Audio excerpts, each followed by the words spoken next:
Love you, আমি তোমাকে অনেক ভালোবাসি। এই কথাটা অনেক দিন ধরে বলবো বলবো ভাবছি, কিন্তু মাঠে পাট কাটা, তিল নিড়া এইসব কাজের জন্য আমি তোমাকে বলতে পারিনি। অসভ্য জানোয়ার কোথাকার, রাস্তাঘাটে মেয়ে দেখলেই প্রপোজ করতে ইচ্ছে করে না। তোদের মতো ছেলেদেরকে আমি ভালো করে চিনি, এক একটা বাদর কোথাকার। এরপরে যদি আমার পেছনে লাগতে আসিস না, মেয়েরে ভালোবাসার পর ছাড়িয়ে দেব। কি বললা?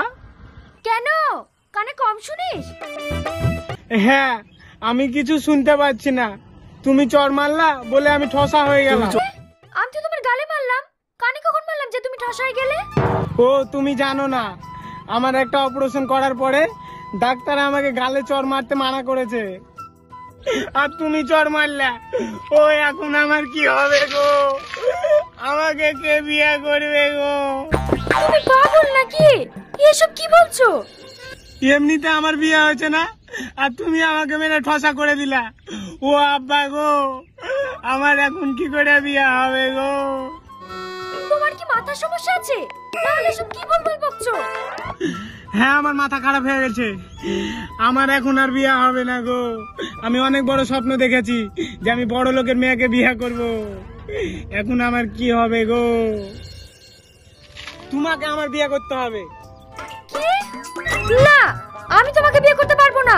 পারবে না বললে তো হবে না, না হলে আমাকে কান ঠিক করে দাও। আমি কোনো কিছু পারবো না, আমি চললাম। যাচ্ছ কোথায়? হয় আমাকে বিয়ে করতে হবে, না হলে আমার কান ঠিক করে দিতে হবে। আমি বিয়ে করতে পারবো না। ঠিক আছে, তোমাকে বলে লাভ নেই। আমি এখনই থানা যাব, তোমার নামে কেস করব। তোমার নামে অ্যাটেম্প টু মার্ডার কেস করব। হ্যাঁ, তোমাকে শুলে চড়াবো, তোমাকে ফাঁসিতে ঝুলাবো।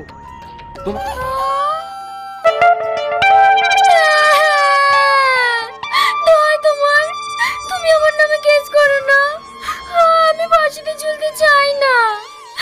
আমি রাজি, আমি তোমাকে বিয়ে করব। ঠিক বলছো? তুমি রাজি?